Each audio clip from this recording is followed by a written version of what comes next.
রে কবরস্থানে কি করছ তুই? কবরের যে চেহারা, কবর পরিষ্কার করতেছি আর কি। এনে যে কবর আছে এটা তো বুঝাই যায় না। বুঝবি কেমনে? শুনলাম তোর শ্বশুরের কবর বলে খুব বোঝা যায়, মোজাইক পাথর দিয়ে বলে বাধাই করছিস বলে। হ্যাঁ, একো কবরকে আমি মোজাইক করছি, এর পোলারা করছে। আমার বাপেরও একটা মাত্র পোলা তো, এই আমি কি করুম, সামর্থ্য নাই তো, এই লেগে পারি না। যেদিন টাকা পয়সা হইবে বুঝছস, ওই দিনকে বাপের কবর বাজাই মনে। আয় উঠায়। আরে যা, আমি পরিষ্কার করে আইতেছি। তোর পরিষ্কার করা লাগবে না, তুই যা বাড়ির দিকে যা। আরে তুই বাড়িতে যা, আমি আইতেছি, কইলাম না। এই তুই কইলাম বাপরে কষ্ট দিতেছস, সে বুঝতেছস না তুই? একদম বাজে কথা কবি না। তুই কি আবি নাকি আমি তোর টাইনে এসো? আমি আমার বাপের কবর আমি পরিষ্কার করুম, তাতে তোর কি? বাপের কবর? হ্যাঁ, এখন তোমার বাপ হইছে, মইরা লাশ হয়ে পড়ে রয়েছে, এখন তোমার বাপ। যখন বাপ অসুস্থ হয়েছিল ঢাকা মেডিকেলের বারান্দায় পড়ে আসছিলাম, একবার আইছিলি বাপরে দেখতে? আইছিলি? আমি ওই সময় দেশে আসছিলাম না, আসিলি না তো। তুই তো নাসার বিজ্ঞানী, তুই তো রকেট নিয়ে গেছিলি মহাকাশে, তুই তো আইতে পারস নাই সেদিন। কিন্তু তোর শ্বশুর যেমন অ্যাক্সিডেন্ট করে 3টা সিরিয়াল একটা শুনছস, সাথে সাথে বিদেশ থেকে বিদেশি ওষুধ নিয়ে আইছস, বাপের ক্ষেত্রে তো আইতে পারস নাই। তো করে কান পড়া কে দেয়? আরে ভাই সরি, ভুল হয়ে গেছে। মানুষের কান পড়া শুনছি, মানুষের কথা শুনছি, আমাকে ভুল হয়েছে না? তুই এবার আব্বার মাফ করে দে ভাই, বাপরে কষ্ট দিস না, মরা বাপরে কষ্ট দিস, যা তুই এখান থেকে চলে যা। বাপমার কবরে সন্তান আইলে কোনোদিন বাপমার কষ্ট হয় না। তার আগে সন্তান হ, বাপ মার সন্তান হয়ে এলো আগে। তুই আমার গায়ে হাত দিছিস কি লেগা? আজকে আমার বাপের কবর পরিষ্কার না করে আমি যেতে যাবো না। একই মায়ের পেটের ভাই, তুই আমার বড় আগে আইছিস দুনিয়ায়, নাইলে তোরে আজকে আমি কি করবি তুই এবার? তোরে কি শুরু করলি? তোরা কি মারামারি করবি নাকি? দে এটা দে। মা, দে, আরে ছাড়ো। মা ওরে যাইতে কও। মা ও বাপের কবরের সামনে দাঁড়ায় পাশে দাঁড়িয়ে অভিনয় করতেছে।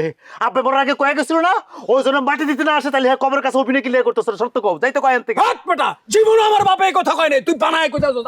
তুমি চুপ কি লেগা? তুমি কও। এই মা কি কইবো? আমার বাপে কয়ে গেছে, আমারে কয়ে গেছে, কানে কানে কয়ে গেছে, যাতে তোরে তুই না আসছ কবরের কাছে। তোরে কি কয়ে গেছে? তুই এসেছ একটা মৃত্যু বানায় কথা কইতাছ। তোরে আমি আজকে ভাই, তোরে আমি আজকে তোরে আমি বাবা লাগো। আরে শোন, এই খাওয়া মুকুল ভাই, আপনি আরেকটা বাড়িও দিবেন না মুকুল রে। লাইলা তুই আমার ছাড়, ওরে আজকে আমি মাইরা আলাবো। ওরে এই মুকুল ভাই, হারামজাদা, আসার পর থেকে তুই আমার পিছনে লাগা রইছস। আমি যে তোর বড় ভাই, তুই আমার কোনো সম্মানই করছ না, অসম্মান করতেছস। খবরদার মুকুল ভাই, ভালোই বলা কইলাম। আরে তুই চল, তুই আমার ছেড়ে তো, ওরে আজকে আমি মাইরাই আলাবো। এই মুকুল ভাই ছাড়েন, কত বড় সাহস আইছে মুকুল রে মারতে। আরে মে আপনি তো একটা শয়তান লোক। কি তুই আমার শয়তান করছস? তোরে আজকে আমি মাইরা আলাবো। তোরা এই চল, তোরা কি শুরু করছস? তোরা কি এক ভাই আরেক ভাইরে খুন করবি? ও যদি ওর বড় তারিবারি করো, ওরে আজকে আমি খুনই করে আলবো। ওরে আজকে মাইরাই আলাবো। এই আমি এখনো বাইসা আছি, তোর সাহস তো কম না? যা এখানতে যা।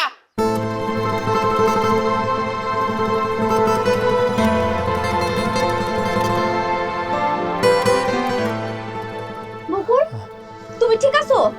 কোন জায়গায় ব্যথা পাইছো? কি হইছে বাজান? কাশি। ও বাজান, কি হইছে? ব্যথা পাইছো? বাজান কোন পায় ব্যথা বাজান? লাগো আয় হায় রে আমার বকুল। এই বকুল, এই লাইলার বকুলের পায়ে যদি কিছু হয়, তোর পা আমি কাইটটা রাখুম। থাপ প্রাবো ধরে তোরে, তোর কতদিন কইছি তুই আমগো পরিবারের গন্ডগোলের মধ্যে ঢুকবি না? হ্যাঁ, একটা বাড়ি যদি আজকে তোর মাথায় পড়তো কি অবস্থা হইতো? হ্যাঁ, বলে পড়তো এসব আমি ভাবি না।